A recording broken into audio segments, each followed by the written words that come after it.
Oh, it's you guys. Hi.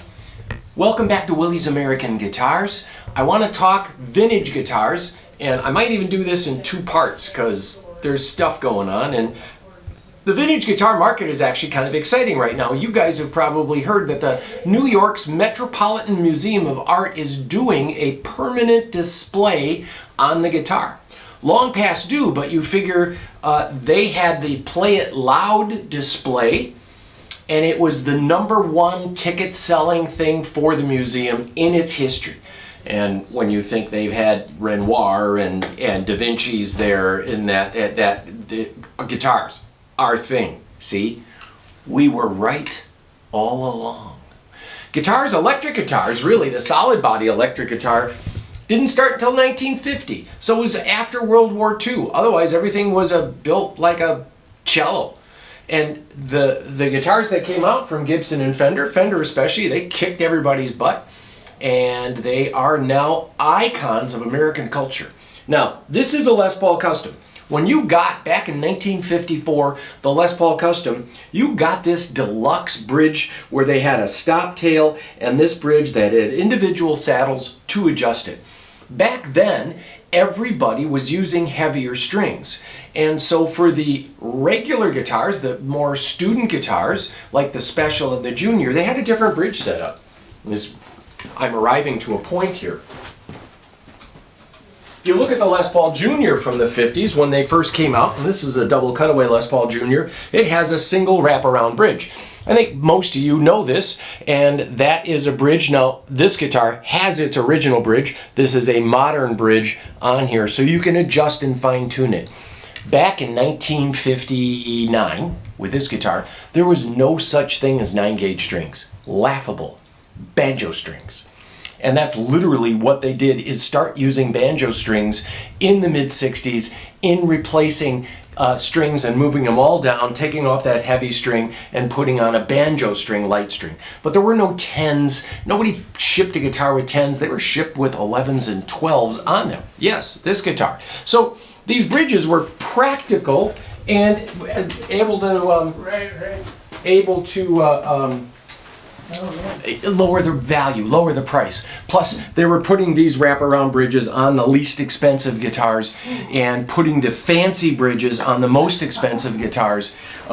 These bridges tend to be, they add to the tone of it. It really, as it wraps around, it stops the strings immediately. It is a little denser product. It transfers the sound from the bridge to the body.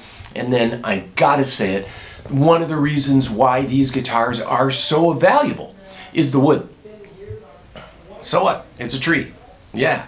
Old trees are really hard to find.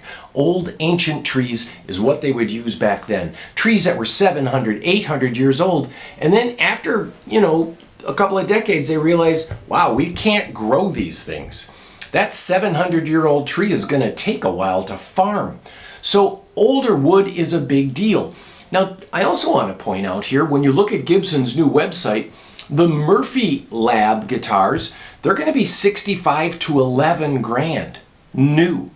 Now, they're just starting to get close to what these would do in that, but these have a Brazilian rosewood fretboard, not available. As a matter of fact, you can get a guitar, they make a Les Paul that's a Brazilian rosewood board, they're $25,000. That starts to make all of these guitars look like real bargains. When new, its intrinsic value, what it costs to recreate it, is 65 to 9 grand, and you don't get any of this old wood. You think, well, this is kind of a bargain. This guitar is about the same price as a Murphy Lab. It's $6,700. It's a 1965. It has a wide neck. That's what people want. It has a tremendous sound. This color is not a custom color. The SGs came in white as an option. You could order it special, but they never really bragged it up. It was just an optional color, much less in the white shipped than there was in the regular cherry finish. This particular one, I have to say, is we scratch our heads and wonder, why is this still here? And I got to tell you a story really quick because I'm in the mood to tell a story, and that is we had a green base here, a 1966 block inlay Sherwood green base, and it sat here for about a year and a half, and people were like, well, why is it still here? And then U2 came and bought it, and now it's probably one of the more recognized basses in the world because he came in and played it and was like, and still has it. So sometimes guitars will sit around a little bit, but they're fine guitars. This has all been set up. It's original pickup. And this single pickup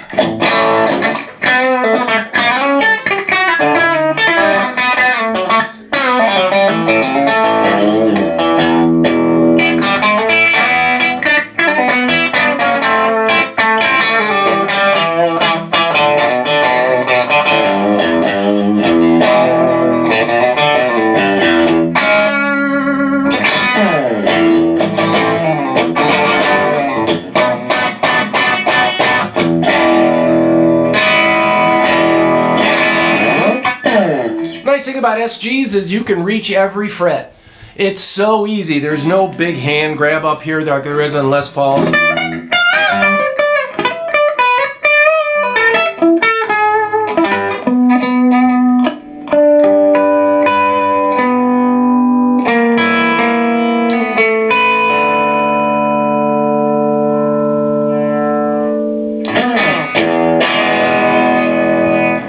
This, my friends, is a fun guitar. And this has been here for too long, and I don't care. I love looking at it. You would too, if it was sitting in your room. And I want you to think about what I said about the Murphy Labs. You can go spend $65 on a brand new guitar made yesterday out of wood that's relatively green. Or you can buy an old guitar out of wood that is ancient and aged and finished in lacquer that has no plasticizers and magnets that have aged and have something that's gone up in value for 40 years. And does that mean it'll go up in the future? No, doesn't mean it for sure, but well, seems kind of logical, doesn't it? Now, here is this new guitar we just got in. This is cool. And the special was always the 2 pickup one. It was special. The Junior, well, you knew what that was about. They made the Les Paul Junior and the SG Junior. And this is a single pickup guitar. Now, people like this. I like the design myself. I think that single pickup is classic.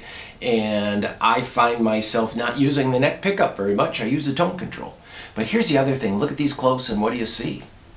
That's right. The bridge on this one is angled. You know right away on these older guitars with the angled bridge, and again, look at them together. This is a straight bridge, and this bridge, towards the bass side, it leans away. And much like that Les Paul Jr. down there, it leans away.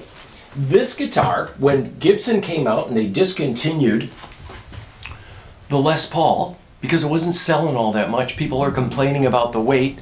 Jimmy Page didn't start Zeppelin yet. This guitar was a Les Paul. Now, they called the SG a Les Paul, but the SG Special, so the Juniors, when they came out, double cutaway, SG shape, they called them a Les Paul for a couple of years. The Specials, they never called a Les Paul. It never said Les Paul at the headstock, but they have this angled bridge. That's a big thing in valuation. This is rare. I think there's 300 of these this year. This is a 1962, early 62. By late 62, they straightened this bridge out and they made it straight across. This gives you a little more flexibility in getting in light gauge strings. And you're always advised when you buy something like this to buy a modern bridge, put this away, let it rest. If you sell it, put it back on. It's like having the hat and the scarf with your whole suit, and it helps sell it. So this is a really cool guitar. It is unbroken, original tuners. There's other things on here. See the wide border truss rod cover, the wide piping on there is quite a bit wider than any modern guitars. It's a single sheet Honduran mahogany neck. It has not been played that much, and the frets are not used, but look, there's no buckle wear. It's in really clean shape. Those are the original strap buttons. These are the original pickups. That's the original nickel bridge. The bridge is sitting flat. It isn't leaning forward, as they do sometimes with left alone. They lean forward quite a bit. The string sits solidly on the top. That's the original guard. And again, wide border on these original guards. They are cut not like this, straight down. They're cut at an angle, which takes more time. Over the years, they decided, stop that. We don't have the time. We need to keep producing. But these wide bordered angle cut pick guards are cool. Knobs are straight, switch tip is straight, jacks are straight, pickups are straight. Sounds fantastic. Now I'm going to plug this in a minute, but I'm going to give you a second to look at that again. Guitars with tremolos typically get a little less money than guitars without. Personally, I like a tremolo. I like a wiggle stick every now and then, but this is original stop tail, never had any other tailpiece on it. It's a one owner from a collector. It's got the deluxe case down here, and this nice pebbly case is something else that came along in the same era as these angled bridges. They had these nice pebbled, textured finishes, and then over the years they decided to make it a straight bridge, make it cases cheaper, and looking after production, which they wanted to increase. Now, we might stop here so we can go to part 2.